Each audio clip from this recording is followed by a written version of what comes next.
Buat anak gamers, khususnya game bergenre perang, pasti bakal nyari-nyari ini jenis game apaan. Tapi hasilnya bakal nihil, karena gak bakal kalian temui arena perang yang bernama Ghazwul Fikri.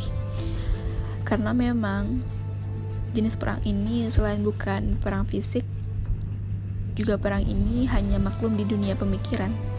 Meskipun sebenarnya dampak atau akibatnya nyata di keseharian kita, bahkan bukan hanya hari ini terjadi, tapi kemarin dan esok perang ini masih akan berlangsung. Maka ngebahasnya menjadi penting, biar kita ngeh seperti apa perang Ghazwul Fikri ini, siapa musuhnya, apa alat serangnya, siapa yang disasar, dan yang lebih penting, gimana cara ngelawan dalam perang pemikiran ini. Sebelum kita mendalami lebih jauh tentang Ghazwul Fikri, gak afdol kalau kita nggak memahami juga apa dan siapa itu Barat. Ya, Barat bukan nama seseorang, tapi nama yang menunjukkan identitas sebuah peradaban tertentu. Suka dengar kata kebarat-baratan kan? Nah, begitulah Barat, diidentikan dengan gaya hidup, pandangan hidup, dan sejenisnya dari suatu kaum tertentu. Siapa yang biasa disebut mewakili Barat? Tak lain adalah negara-negara Eropa dan Amerika.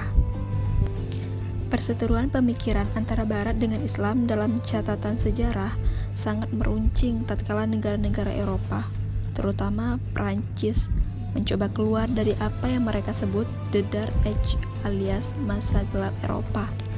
Kebangkitan Eropa ini gak lain terpicu oleh kemajuan yang sangat pesat sebelumnya yang dialami oleh dunia Islam saat itu. Islam saat itu menemui puncak kejayaannya, penemuan para ilmuwan, bahkan wilayah futuhat sudah memasuki Spanyol di Eropa. Kemajuan dunia Islam saat itu dicontek abis oleh Eropa, apalagi saat perang salib telah terjadi berabad-abad, ditambah gempuran dari pasukan Tatar kepada Daulah Islam, Khilafah Islamiyah. Maka lengkaplah penderitaan kaum muslimin saat itu, hingga akhirnya berpuncak runtuhnya kekuasaan kaum muslim di Turki tahun 1924. Jadi, kalau berbicara Ghazwul Fikri, keberlangsungannya sudah berabad-abad silam dimulainya, dan perang pemikiran ini berlangsung seiring perang fisik dianggap kurang efektif untuk mengalahkan sebuah bangsa. Nah, kemajuan peradaban Barat itulah yang sengaja dibuat silau oleh anak-anak kaum muslimin, sehingga apa yang dari Barat itulah yang harus ditiru. Ibarat emas yang harus senantiasa digali, ibarat guru yang senantiasa kita harus berguru kepada Barat. Di sisi lain, menurut Taqiyuddin An-Nabhani dalam bukunya, Daulah Islam menyebutkan Barat atau Eropa saat itu telah dengan sengaja memerangi dunia Islam dengan serangan misionarisnya yang mengatasnamakan ilmu pengetahuan dan kemanusiaan. Gerakan misionaris merangsek ke tubuh kaum muslimin sambil menyerukan gerakan kesukuan Arab dan Turki.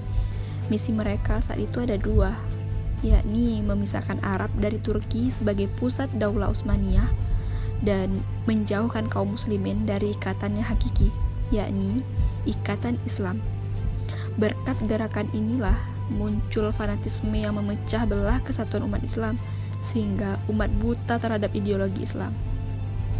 Perang pemikiran yang dilancarkan Barat terinspirasi dari kekalahan-kekalahan mereka di perang salib. Pengalaman kekalahan itu menyadarkan mereka bahwa kaum muslimin sangat kuat dan tangguh. Kalau di dalam tubuh kaum muslimin masih ada soul Islamnya, yakni berupa pemikiran.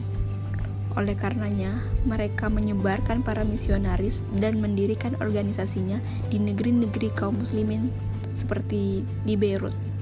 Organisasi ini lebih lanjut mendirikan sekolah, kampus, hingga kelompok-kelompok kajian.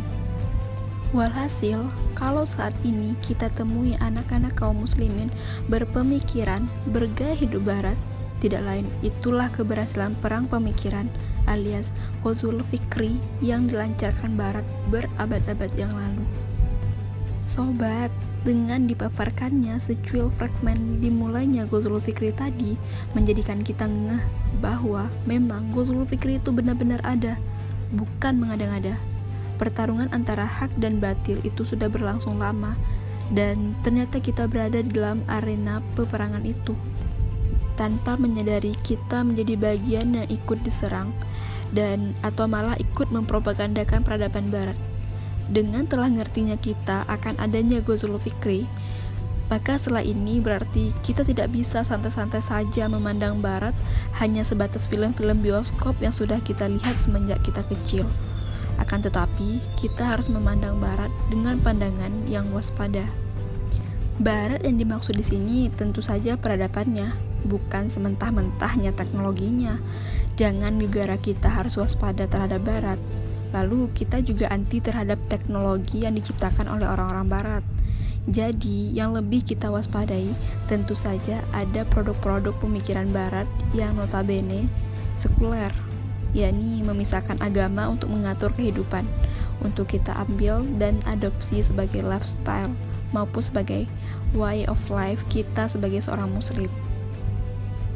Dengan cara pandang perang pemikiran seperti itulah seharusnya kita memposisikan diri, sebagaimana Barat pun tetap akan setia memposisikan Islam sebagai musuh peradabannya dalam ghazul fikri.